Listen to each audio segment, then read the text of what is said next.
Greetings, dear ones. I'm Kryon of Magnetic Service.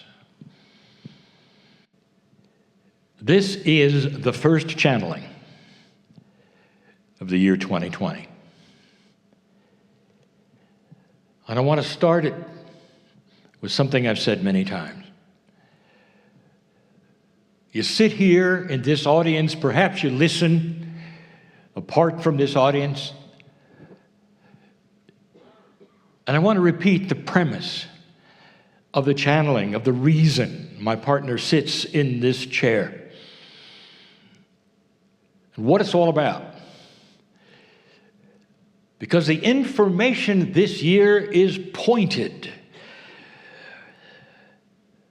and profound more than normal. Because you are moving into new energies that have already started occurring right here. There is a creator, and most of the world believes this. One God. There is a creator.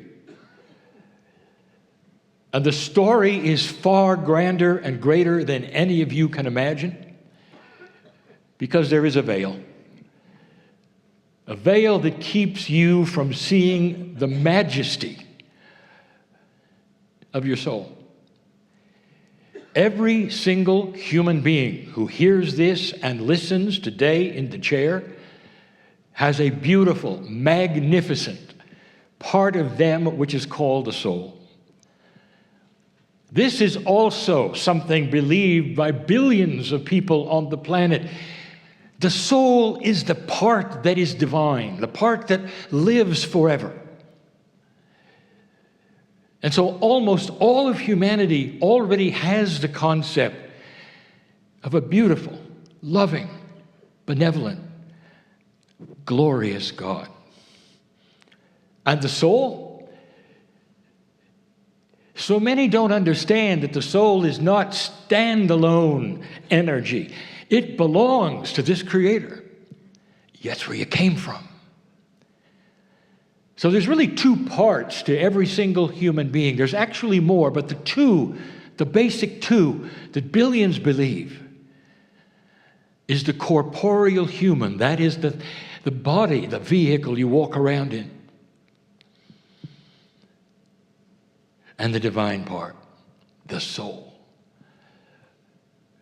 And up to now, in the energies of the years that humans have been on the planet, the soul is something not understood, not acknowledged, not really. You understand it's there, and you learn about it by the shamans and the teachers and the religions, but you don't really understand and work with it until now.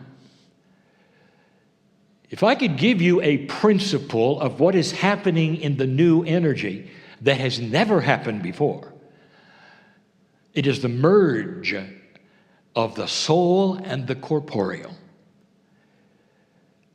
It has interesting attributes that some of you are experiencing. Number one, the soul knows everything. Therefore, some of you are starting to receive knowledge truly that is part of a knowingness that you realize you were never taught. It's a knowingness that is beyond esoteric. It is a knowingness of practical spirituality. There's a reason you're here. There's a mechanism, if you want to call it that, of physics that applies to all things, including your soul. Multidimensionality is starting to occur. And so in this new energy, what you start to see and what you start to experience is that meld. And it explains so many who sit here with knowledge they don't understand where it came from. And some of you question it and some of you don't. You realize what it is, where it came from, and how beautiful it is. What's a human being going to do with that? And that is the lesson at hand, not today. But it will be the subject of more channels. What do you do with information that starts to become merged with your corporeal self? Is everyone getting it? The answer is no. The old souls are. The ones who haven't gone through the school of life many times are not. And it's not about privilege, dear ones. It's about experience. If you're in a school, you acknowledge the ones who just showed up don't know as much as the ones who are graduating. This is practical.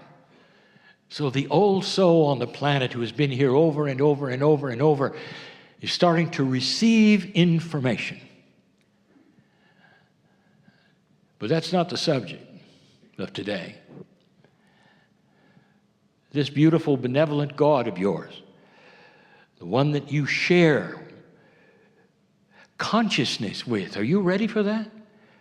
That soul of yours has a divine consciousness from the Creator, and it's starting to be part of that which is your consciousness. Of course, there is love and benevolence,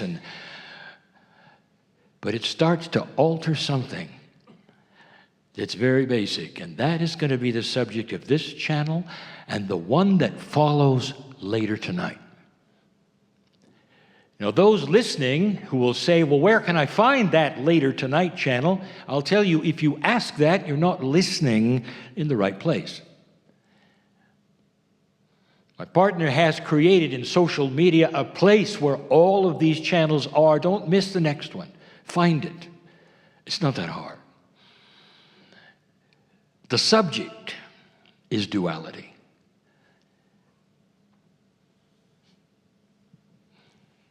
The number of the year should have given you a clue. It's a master number, dear ones. In certain kinds of numerology, the 0 is treated with a value. In Tibetan, it is not. So the year 2020 becomes the number 22. It's a master number. And it really starts to stand for something you have no idea or concept of called cosmic law. You know it as duality. So this channel is going to revisit duality. But in this energy, dear ones, I got to call it like it is. I told my partner years ago in the shower, where he receives so much information. He said to me, I don't want to channel if I'm a fool. If I come across as a fool, who's going to believe it? And that's when I gave him one of the first premises that he now teaches, apart from channeling that he teaches. And that is this, that the spirituality is not esoteric. It must be real. It must be practical. It must work. Therefore, you don't have something that you simply float around and hope it works. Or you become part of a very isolated group of people nobody wants to talk to because you're just too strange. Instead, it must be grounding and practical and real. And that, my friends, is benevolence and love and compassion. All of those things. Every mother understands those things. That's real. I said that to him, and that was the point at which he said, I'm on board. Duality has been presented to this planet as a fallacy. If you define duality, normally, the definition starts out like this. It's the struggle between good and evil. A more elegant would say it's a struggle between light and dark, and none of those things are accurate. Duality was presented to you and given to you as a gift, and it's a beautiful gift of free choice to determine your own path, dear ones, where your consciousness will take you and go. It's one of the most beautiful gifts. The story goes like this in In the Garden of Eden, we're going to go to Scripture. We're going to go to a place that is so well known and understood for this example. How many times have we told you that that story is a metaphor? The garden is the earth, of course. It's Gaia, beautiful Gaia. Adam represents all men, Eve represents all women. And the whole idea of what took place there was intervention. An angel came down, according to Scripture, and touched the human beings and gave them something they never had before. They went from animals on the planet to divine beings with free choice who had a soul. That's the story. And by the way, we have given you even more details about that story. We're not doing that again. Let's stay with that one, because that one is the one that so many who would listen to this would understand. These things must be logical and practical and beautiful. Every one of you sit there as a beautiful creation by the most loving source that you can imagine. I don't have words to tell you about the creative source that lives in you, who always has their hand out, if you want to say. Did you hear that was plural? Who always has their hand out. Spirit is not singular. It's an energy that is everywhere. The creative source is not a individual. It's not a male with a beard. It's loving. It's benevolent. It's gorgeous. I want you to hold that for a moment and compare it to the story of duality. Again, as the story unfolds and the mythology happens, you were given free choice in this garden on this earth, and right away, you made a bad choice. That's the story. Now, that is believable. Let me give you an example. Mother, dad, you have some children in a room, and they're just growing up, and you're giving the option of a salad or a chocolate bar. Now, the children don't know any better. They've had no experience at all with either of these things. They don't understand the principles, the nutrition. They don't understand what's going to happen if they eat chocolate bars all their life. They don't understand any of these things. All they see is the chocolate bar is got to be better than the salad. And so they all go for the chocolate bar. You might say they made an error. They made a mistake. And at that point in time, they'll learn. Because sooner or later, they'll get sick on the chocolate and turn to the salad. And there's even been evidence that scientific research of children doing just that. But the premise is this: you don't know any better. And when you're given new things and new paradigms and given choices in those things, you don't always then go for the best choice simply because it sits there. The angels came down and gave humanity free choice to do whatever they wanted to, and all that was there was presented for them, the salads and the chocolate bars. And they made a mistake. What do you do with a child who makes that mistake? In that room are the children. Well, if you follow the mythology of spirituality, all of the children are now punished. Not only that, their ancestors are punished. Not only that, that chocolate decision is going to last thousands of years, and you're going to be tortured for it. That is the prevailing philosophy of the chocolate and the salad. Billions of people right now perceive God with a stick. God with a stick. Dear ones, that's not the God in you. The creative story has a mistake being made, and you're punished forever for it. Does that sound practical, reasonable? Does it sound like what a divine God would do? Would you do it with your children? And how that then became the mythology of today's belief is understandable because of the energy that has prevailed until this time.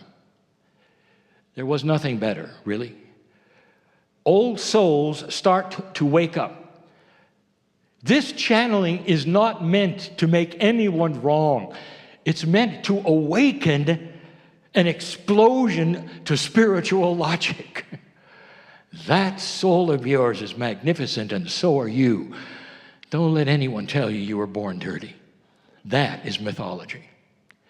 And it's a mythology that makes no sense at all to a God that is beautiful, who created you in the image of love, all of you, created in his, her image, the image of love, not the image of punishment or torture. Even today, billions believe that when they die, they'll go meet an angel. And if you don't come up to some standard, that angel is going to send you to a place that was prepared by a fallen angel because of a war in heaven. Does it get any worse than this? This is the children's story of the age, dear ones. This is Kryon getting practical, telling it like it is. It doesn't make sense. That love which so many religions feel of the love of God is totally and completely accurate. Now erase the part of the punishment, of the torture, of the evil, of that which is a decision of watching you and deciding if you're good or bad. That's not free choice. God did not give you free choice and immediately judge you on your choice. I redefine duality because of what's next, what I'm talking about tonight. Duality is the beauty of having free choice of light and dark. Did I say struggle? Sometimes those free choices of light and dark will create struggle. And that is human nature at this moment in time before it starts to shift, that you always expect the worst. And it's in your verbiage. The struggle between light and dark is the old paradigm, the old words. It's not a struggle if you make the right decision. So duality right now starts to shift. This is the year of cosmic law. This is the year of duality.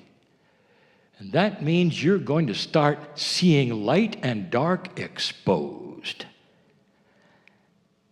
But the exposition of it is not going to come necessarily from your news. It's going to come first with humanity, who see things that are not correct, and then it becomes news instead of the other way around. Let me ask you a question. Going back to the salad and the chocolate, let me ask you a question. What if Adam and Eve looking at the salad and the chocolate, this is a metaphor, without being blindfolded or simply choosing the one that smelled better, which they did, what if the salad came with a lineage of information, and so did the chocolate? What if they could appear and look at them and they weren't simply things on a plate, but somehow there was a knowingness of which one to go for? Welcome to 2020, because duality is going to start talking to you.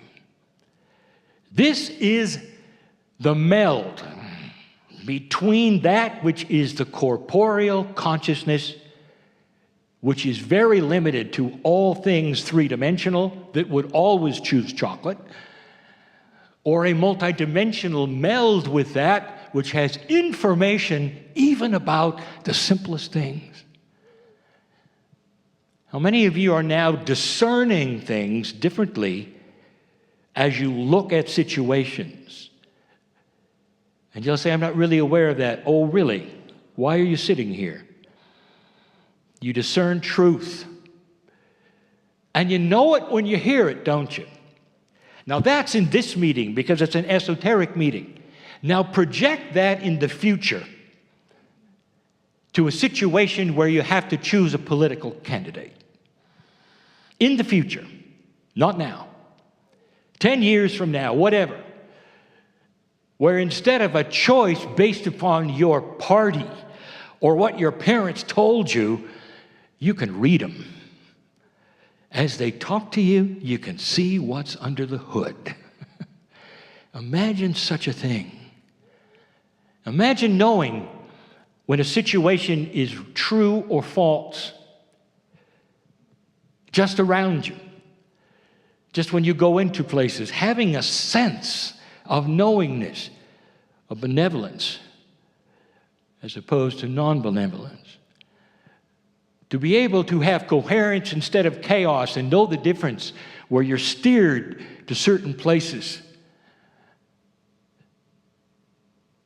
Then you don't have a blindfold on anymore. Then you're not a child anymore, selecting things that might smell better. Now you're informed. That is the new duality. Tonight I want to tell you where that's going to take you because, dear ones, the veil is being lifted. It's being lifted. In all walks of life, in all things, in all paradigms, spirituality and science and education, social, it's being lifted. We'll talk a little bit about that so you might recognize some of these things as they start to happen. They're already starting. And you're going to have to make decisions on whether things are accurate or not, or true or not, proper or not based upon old feelings, old soul, but an intuition that starts to flow into you. The what-ifs that you never saw before. I'll talk about this new intuition and how it might talk to you, old soul, when we convene later. This is duality. It's beautiful. It's not a struggle. It's free choice to go to the light or the dark. It's free choice without the burden of God with a stick. God with a stick, dear ones, is the human version. That's you with a children's story. That's human consciousness. That's not God consciousness. Everything about that is human. God is so far above that. I have no words. There are no human words to tell you how beautiful God inside is, with that handout that says, "Isn't it time you put away childish things and saw a grand truth in your life that will give you peace for the rest of your life no matter what happens?" You become more of the soul than of the human. And that's called ascension. I'll be back. And so it is.